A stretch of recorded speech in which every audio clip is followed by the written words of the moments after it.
Hey YouTube, so this might be super fast because this is the third time I've shot it because I just learned twice that my camera doesn't let me go over 10 minutes and you guys probably wouldn't like it if I went over 10 minutes, so I'm going to try to make this fast. Quick announcement, I'm sorry I didn't get videos up for like a month.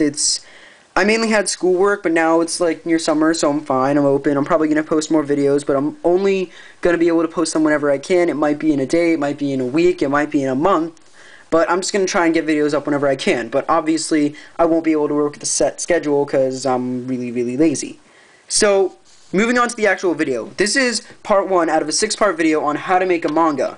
And this is a technique, kind of order I like to use with 6 major parts that helps me create my own ideas for mangas. And it's a really good way to start your ideas for mangas and actually create a manga. Maybe some people on YouTube have posted something else you like. You just gotta find what you work with. But this is, in a way, what I think a really great idea. So, on to the video. Starting, you're gonna want to make your story first. You don't want to draw characters. You don't want to, like, add things in. You don't want to make events. You gotta start with your story. Because if you don't have a story, you have nothing. Your story is your major backbone. The story is like the brain of the whole manga. It's what makes it the manga. So, you gotta start out, just think of a general story. It can be anything. It can be someone stole his cake and a young boy wants to get his revenge. It can be a girl falls in love with a guy who she never knew that she bumped by in like an airport. Anything really. You just gotta get a general story. You don't want to detail it though, because that's what all of this over here is. What you first think about are what are your characters you're going to need after that. You gotta think, in my specific story, what characters are going to show up that we need to show to people? You have to think, what's going to happen with these people? Why are they doing what they're doing? You gotta think all of that. You don't want to go too general, though. You just gotta make a list of who your people are. That's pretty much it. You have a kid, the main character, you have their parents, you have whoever they're opposing, you have all of that. After that, what you make is, you go into character development, and you maybe make a backstory for your character, or you can move into fine details and little things. I'm gonna show you into character development first. What that is, that's pretty much just thinking a little more specific on your characters, like who they are, what age they are, their name, what they look like, all that stuff, their friends. And then previous stories is almost like their backstory. Like with Full Metal Alchemist, Al and Ed, their backstory was the event that happened trying to bring their mom back to life, and pretty much a backstory is going to make your character who they are. It's going to be what makes them the person that they're shown to be. Pretty much, it's the difference between if your person's a good guy or a bad guy, depending on what kind of life they had and what their backstory is.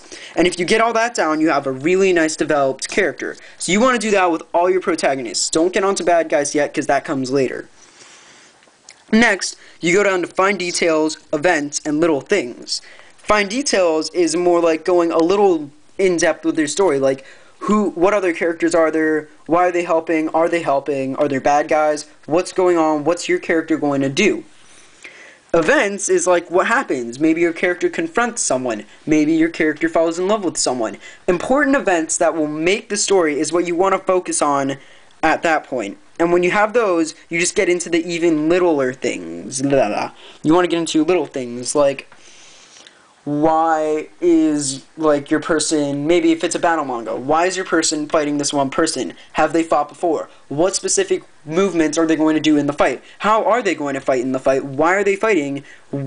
What are they fighting over? All of that. And when you have all that, you have your fine details and you have good characters to go into it. But what you're missing is your bad guys, your antagonists. So from there, what you do is, you always want to do antagonists last, because it's a really great tip that I heard from this one person, one of my friends. It's always a great idea to make your antagonist, or whoever you're opposing, your bad guy, to be more enjoyable or popular than your actual main character. Because if you do, that can create some conflicts inside people, because then maybe they'll be cheering for the main character because duh, it's the main character, but then they'll think, wait, but I kind of want the bad guy to win because I like the bad guy a little more. And it can hook on people really well, and it can hook people to the point where someone's sitting there staring at a page just wondering what's going to happen next. So you pretty much do character development for your antagonists second, but what you do from that is you always want to make them, like I said, more enjoyable than your main characters, so that way you can hook people on more. After all that, you get the why. By why, I mean you want to figure out why all of this is happening. Why are people doing this? Why are they fighting each other? Because in a manga, there's never any moment when someone's just doing something because they can. Unless that's your actual character's why. But there's never any time when there's no reason for what someone's doing. Everyone has a reason for doing something. Like, remember when you were 8 and your parents caught you doing something bad and they were scolding you and they asked why you were doing that and you said, I don't know? We all know we knew what we were doing, but we didn't want to tell them. It's like that. You know what you're doing, they know why they're doing it. You gotta think like your character and figure out why they're doing it. From there, you can also figure out the why are the two sides opposing and all of that. And finally, once you have everything together, you just gotta get it, you gotta mix it up, and then you get your basic story. You have your nice little story, you have something you can build off of really, really well. There's nothing too specific in it, but it's still really nice and enjoyable. So from there, you would move on to actually designing your characters and what you want them to look like. So, thank you for watching this video. I hope I didn't rush it too much, because I also got extra worried halfway through because my camera's about to die, and if I have to do this a 4th time, I will cry. But I'm hoping I won't. I'm hoping this lasts until I finish this.